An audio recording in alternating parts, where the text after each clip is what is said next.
Hello ನಮಸ್ತೆ ಎಲ್ಲರಿಗೂ ಜಲ್ಜಾ ಕನ್ನಡತಿ ಚಾನಲ್ಗೆ ಸ್ವಾಗತ ಸುಸ್ವಾಗತ.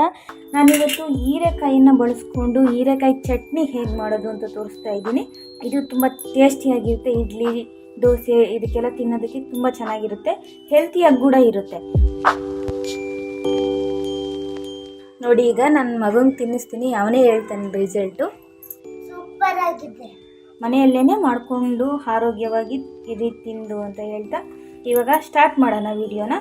ಈಗ ಹೀರೆಕಾಯಿ ಚಟ್ನಿ ಹೇಗೆ ಮಾಡೋದು ಅಂತ ನೋಡೋಣ. ಫಸ್ಟು ನಾನಿಲ್ಲಿ ಒಂದು ಹೀರೆಕಾಯಿನ ನಾನು ತೊಗೊಂಡಿದ್ದೀನಿ.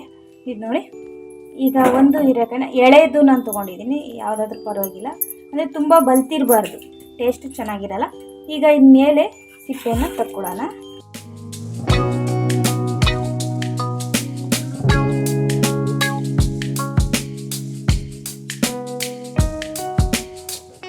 ನೋಡಿ, ಈ ಥರ ಎಲ್ಲವನ್ನು ತಗೊಂಡಿದ್ದೀನಿ. ಈಗ ಇದನ್ನು ಆಚೆ ಕಟ್ತೀನಿ. ಈಗ ಇದು ಕಟ್ ಮಾಡ್ಕೋಬೇಕು. ನೋಡಿ, ನಾನು ಒಳಗಡೆ ಇರೋ ತಿಗಳನ್ನ ನಾನು ತೆಗೆದಾಕಲ್ಲ, ಹಾಗೇ ಹಾಕೋಬೋದು, ಅದೇನಾಗಲ್ಲ. ಈಗ ಎಲ್ಲವನ್ನು ಈ ಥರ ಕಟ್ ಮಾಡ್ಕೊಂಡು ಇಟ್ಕೊಂಡಿದ್ದೀನಿ. ಈಗ ಒಂದು ಪ್ಯಾನನ್ನು ಇಟ್ಕೊಂಡಿದ್ದೀನಿ, ಸ್ಟವ್ ಹಚ್ಕೊಂಡು ಇದಕ್ಕೆ ಒಂದು 2 ಸ್ಪೂನಷ್ಟು ಕುಕ್ಕಿಂಗ್ ಆಯಿಲನ್ನು ಹಾಕ್ಕೊಳ್ಳೋಣ. ಎಣ್ಣೆ ಕಾದ ನಂತರ ಲೋ ಫ್ಲೇಮಲ್ಲೇ ಇಟ್ಕೊಂಡು ಇದನ್ನು ಫ್ರೈ ಮಾಡ್ಕೋಬೇಕು. ಎಣ್ಣೆ ಕಾದ ನಂತರ ನಾವು ಹಚ್ಕೊಂಡಿರೋಂತಹ ಹೀರೆಕಾಯಿನ ಹಾಕ್ಕೊಳ್ಳೋಣ. ಇದರಲ್ಲೇ ಬಾಯ್ಲ್ ಆಗಬೇಕು ಹೀರೆಕಾಯಿಲ್ಲ, ಆಗ ಚಟ್ನಿ ಚೆನ್ನಾಗಿರುತ್ತೆ. ಅಕಸ್ಮಾತ್ ಸಿಡಿಯೋ ಚಾನ್ಸಸ್ ಇದ್ದರೆ ಹಾಕಿದಂಗೆ ಕ್ಲೋಸ್ ಮಾಡ್ತೀವಿ. 1 ನಿಮಿಷ ಸಾಕಾಗುತ್ತೆ ಇದು ಬಾಯ್ಲ್ ಆಗೋದಕ್ಕೆ 1 ನಿಮಿಷ ಸಾಕಾಗುತ್ತೆ ಇದರಲ್ಲೇ. ಈಗ ನೋಡಿ, 1 ನಿಮಿಷ ಆದಮೇಲೆ ತೋರಿಸ್ತಾ ಇದ್ದೀನಿ. ನೋಡಿ, ಈ ಥರ ಬಾಯ್ಲ್ ಆಗಿದೆ ಆಲ್ರೆಡಿ. ಇನ್ನೊಂದು ಸ್ವಲ್ಪ ಬಾಯ್ಲ್ ಆಗಬೇಕು. ಅದಕ್ಕೆ ಇನ್ನೊಂದು ಸ್ವಲ್ಪ ನಾನು ಆ್ಯಡ್ ಮಾಡಬೇಕು. ಏನು ಗೊತ್ತಾ, ಇದಕ್ಕೆ ಮೇಯ್ನು ಒಂದು 4 ಎಸಲಷ್ಟು ಬೆಳ್ಳುಳ್ಳಿ, ನಂತರ ಖಾರಕ್ಕೆ ನಾನು ಒಣಮೆಣ್ಸಿನ್ಕಾಯಿನ ಹಾಕೋತಾ ಇದ್ದೀನಿ, ಗುಂಟೂರು ಮೆಣಸಿನ್ಕಾಯಿ. ಇನ್ ಕೇಸ್ ನಿಮಗೆ ಬೇಡ ಅಂದರೆ ಹಸಿಮೆಣ್ಸಿನ್ಕಾಯಿ ಕೂಡ ಹಾಕ್ಕೋಬೋದು. ಈಗ ಒಂದು ಈರುಳ್ಳಿಯನ್ನು ಈ ಥರ ಹಚ್ಚಿಟ್ಕೊಂಡು ಹಾಕ್ಕೊಳ್ಳೋಣ. ನಂತರ ಒಂದು ಟೊಮೊಟೊ ಹಾಕ್ಕೋಬೇಕು. ಇದು ಅಷ್ಟೇ, ಸ್ವಲ್ಪ ಇದರಲ್ಲೇ ಬಾಯ್ಲ್ ಆಗಬೇಕು.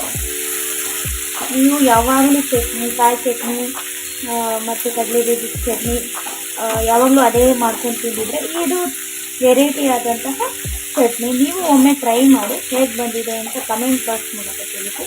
ಇದೊಂದು ಸ್ವಲ್ಪ ಬಾಯ್ಲ್ ಆಗೋದಕ್ಕೋಸ್ಕರ ಒಂದು ಸ್ವಲ್ಪ ಉಪ್ಪು, ಅಂದರೆ ರುಚಿಗೆ ತಕ್ಕಷ್ಟು ಉಪ್ಪನ್ನು ಇವಾಗಲೇ ಹಾಕ್ಕೊಳ್ಳಿ. ಬೇಕು ಅಂದರೆ ನಾನು ಹಾಕ್ಕೋತಾ ಇದ್ದೀನಿ ರುಚಿಗೆ ತಕ್ಕಷ್ಟು ಉಪ್ಪು. ನಂತರ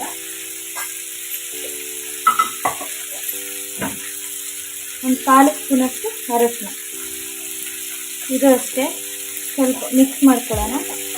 ಅರಶಿನ ಮತ್ತು ಉಪ್ಪು ಹಾಕೋದ್ರಿಂದ ಬೇಗ ಬಾಯ್ಲ್ ಆಗುತ್ತೆ ಅಂತ ಅಷ್ಟೇ. ಅಲ್ಲದೆ ಆ ಅರಶಿನ ತಿಂದರೆ ಆರೋಗ್ಯಕ್ಕೆ ತುಂಬಾ ಒಳ್ಳೆಯದು. ಇಮ್ಯುನಿಟಿ ಪವರ್ ಎಲ್ಲ ತುಂಬ ಇನ್ಕ್ರೀಸ್ ಆಗುತ್ತೆ. ಇದೊಂದು ಸ್ವಲ್ಪ ಕ್ಲೋಸ್ ಮಾಡಿಕೊಂಡು ಒಂದು ಅರ್ಧ ನಿಮಿಷ ಸಾಕು, ಇದರಲ್ಲೇ ಬಾಯ್ಲ್ ಆಗೋಕ್ಕೆ ಬಿಡೋಣ. ಈಗ ನೋಡಿ, ಒಂದು ಅರ್ಧ ನಿಮಿಷ ಆದಮೇಲೆ ತೋರಿಸ್ತಾ ಇದ್ದೀನಿ. ನೋಡಿ, ಚೆನ್ನಾಗಿ ಬಾಯ್ಲ್ ಆಗಿದೆ. ಈಗ ಸ್ಟವನ್ನು ಆಫ್ ಮಾಡ್ಕೊತಾ ಇದ್ದೀನಿ. ಇದನ್ನು ಸ್ವಲ್ಪ ತಣ್ಣಗಾಗಕ್ಕೆ ಬಿಡೋಣ. ಈಗ ನೋಡಿ, ತಣ್ಣಗಾಗಿದೆ. ಈಗ ಮಿಕ್ಸಿ ಜಾರ್ನಲ್ಲಿ ಹಾಕೋತಾ ಇದ್ದೀನಿ. ಇದೇನು ಗೊತ್ತಾ, ಜಾಸ್ತಿ ನುಣ್ಣಗೆ ಹಾಕಬಾರ್ದು. ನುಣ್ಣಗೆ ಹಾಕಿದ್ರೆ ತಿನ್ನೋದಕ್ಕೆ ಅಷ್ಟು ಚೆನ್ನಾಗಿ ಅನಿಸಲ್ಲ. ಅದಕ್ಕೋಸ್ಕರ ಸ್ವಲ್ಪ 1 ಸುತ್ತು ಸಾಕಾಗುತ್ತೆ ಇದಕ್ಕೆ ಚಟ್ನಿಗೆ. ಇದಕ್ಕೆ ನೀರು ಹಾಕಬಾರ್ದು, ನೀರು ಹಾಕ್ದಂಗೆ ರುಬ್ಕೋಬೇಕು. ಈಗ 1 ಸುತ್ತು ಸಾಕು, ರುಬ್ಕೊಳ್ಳೋಣ. ನೋಡಿ, ಈ ಥರ ರುಬ್ಕೋಬೇಕು, ನುಣ್ಣಗೆ ರುಬ್ಕೋಬಾರ್ದು. ಇಷ್ಟಿದ್ರೆ ಸಾಕಾಗುತ್ತೆ. ಈಗ ಇದಕ್ಕೆ ಒಂದು ಬೌಲ್ನಲ್ಲಿ ಹಾಕ್ಕೋತೀನಿ ಚಟ್ನಿನ. ಒಂದು ಬೌಲಲ್ಲಿ ಸರ್ವ್ ಮಾಡ್ಕೊಳ್ಳೋಣ. ಇದು ಅನ್ನದ ಜೊತೆ ತಿಂತಾ ಇದ್ದರೆ, ಅನ್ನ, ಚಪಾತಿ, ರೊಟ್ಟಿ, ಪರೋಟ ಜೊತೆ ತಿನ್ನೋದಕ್ಕೆ ಸಖತ್ ಟೇಸ್ಟ್ ಇರುತ್ತೆ. ನೀವು ಒಮ್ಮೆ ಟ್ರೈ ಮಾಡಿ ನೋಡಿ. ಇದಕ್ಕೆ ನೀರನ್ನು ಹಾಕಬಾರ್ದು, ನೀರು ಹಾಕಿದ್ರೆ ಬೇಗ ಹಾಳಾಗೋ ಚಾನ್ಸಸ್ ಇರುತ್ತೆ. ಈಗ ಇದಕ್ಕೆ ಒಗ್ಗರಣೆಯನ್ನು ಹಾಕ್ಕೊಳ್ಳೋಣ. ಈಗ ಒಗ್ಗರಣೆ ಹಾಕ್ಕೊಳ್ಳೋಕ್ಕೆ ಒಂದು ಒಗ್ಗರಣೆ ಪಾತ್ರೆನ ಇಟ್ಕೊಂಡಿದ್ದೀನಿ. ಈಗ ಎಣ್ಣೆ ಕಾದಿದೆ ಆಲ್ರೆಡಿ. ಒಂದು 1/4 ಸ್ಪೂನಷ್ಟು ಸಾಸಿವೆ, ಒಂದು ಅರ್ಧ ಸ್ಪೂನಷ್ಟು ಜೀರಿಗೆ, ಒಂದು ಸ್ವಲ್ಪ ಕರಿಬೇವಿನ ಸೊಪ್ಪು.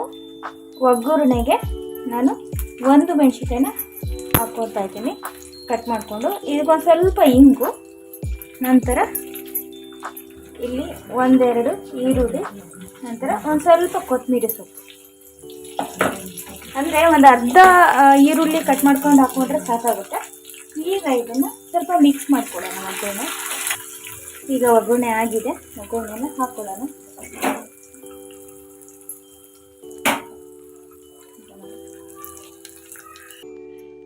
ನೋಡಿ, ಈಗ ಅನ್ನಕ್ಕೆ ಹಾಕೊಂಡು ತೋರಿಸ್ತೀನಿ.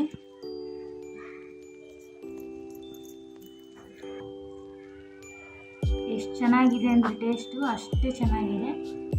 ನೀವು ಕೂಡ ಒಮ್ಮೆ ಟ್ರೈ ಮಾಡಿ. ಕರ್ಬೇವಿನ ಸೊಪ್ಪು ಬೇಡ ಅಂತ